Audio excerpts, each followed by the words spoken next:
If you had met Florence Nightingale in the years following the Crimean War, you might have expected her to settle into the quiet, respected life of a retired heroine.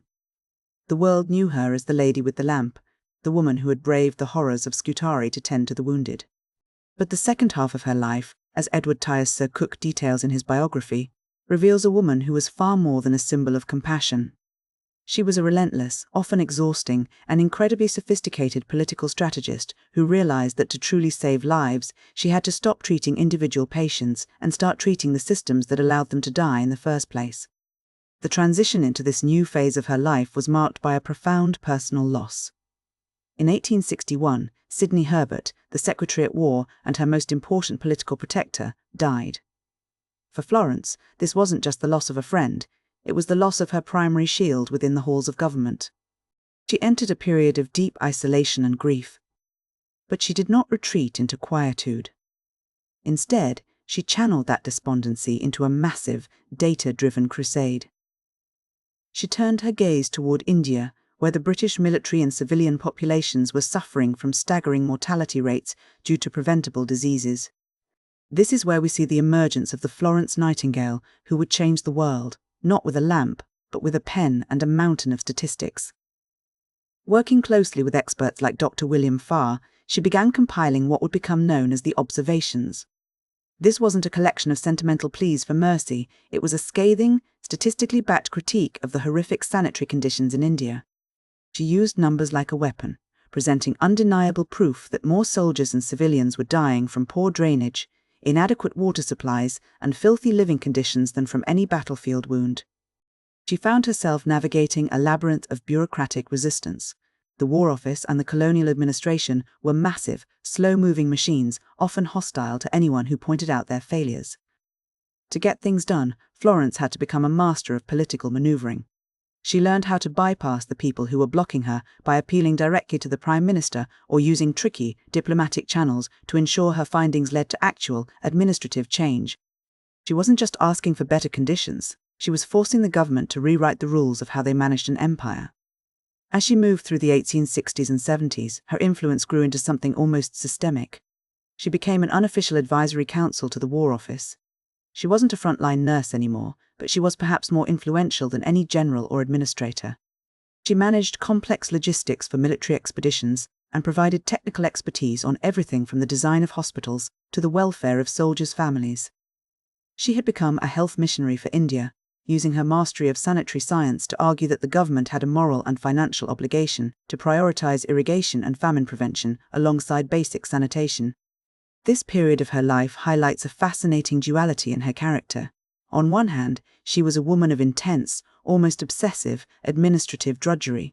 She spent countless hours reviewing reports, checking figures, and managing the minutiae of hospital logistics. On the other hand, she was a visionary who understood the structural causes of suffering. She understood that a hospital was only as good as its ventilation, and a soldier was only as healthy as the water he drank. She was moving the focus of medicine from the bedside to the blueprint.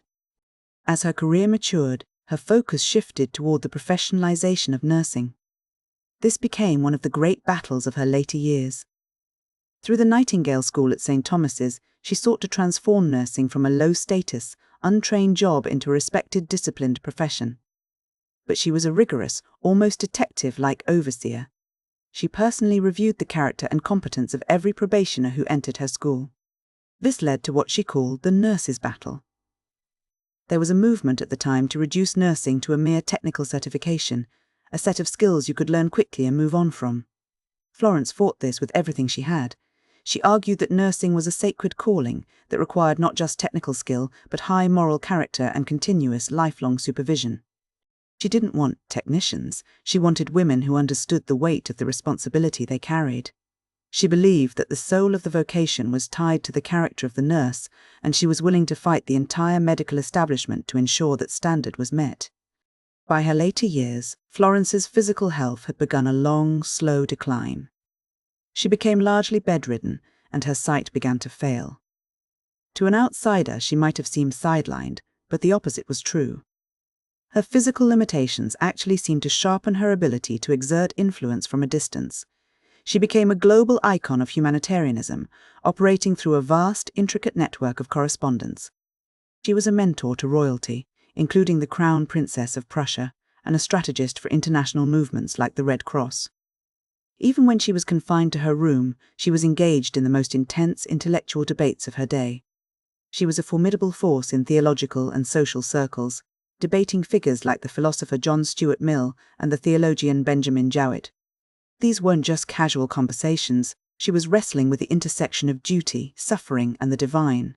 She was trying to reconcile a life spent in the grit and grime of administrative reform with her own intense, private spiritual struggles. She often spoke of dark nights of the soul, periods of profound doubt and exhaustion that accompanied her relentless drive to do good.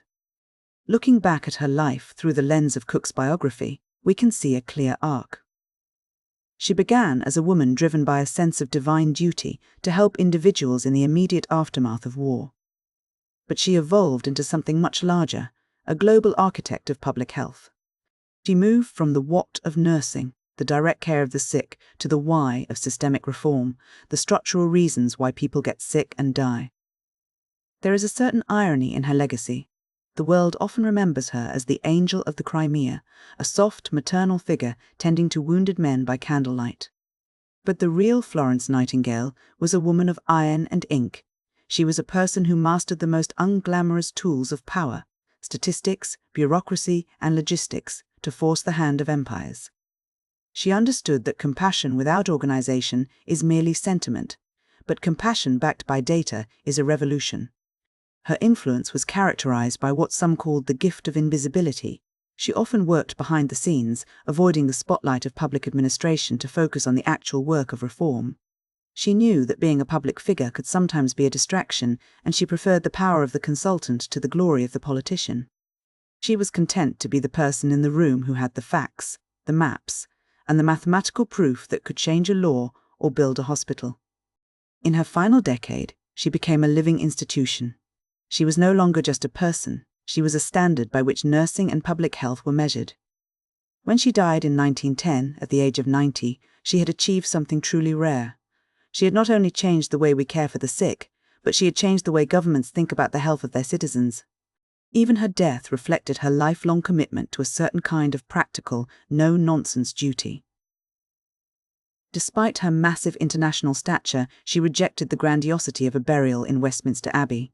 She didn't want a monument that celebrated her persona, she wanted a life that served her purpose. Instead, she chose a simple grave in East Wellow. It was a quiet end for a woman who had spent her entire life making a tremendous amount of noise in the halls of power. But it was a quiet end that felt entirely consistent with the woman she had become.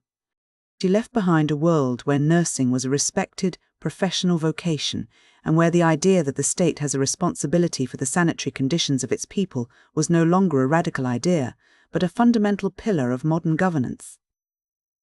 She had taken the chaos of suffering and, through the sheer force of her will and her intellect, turned it into an ordered, manageable, and ultimately improvable system.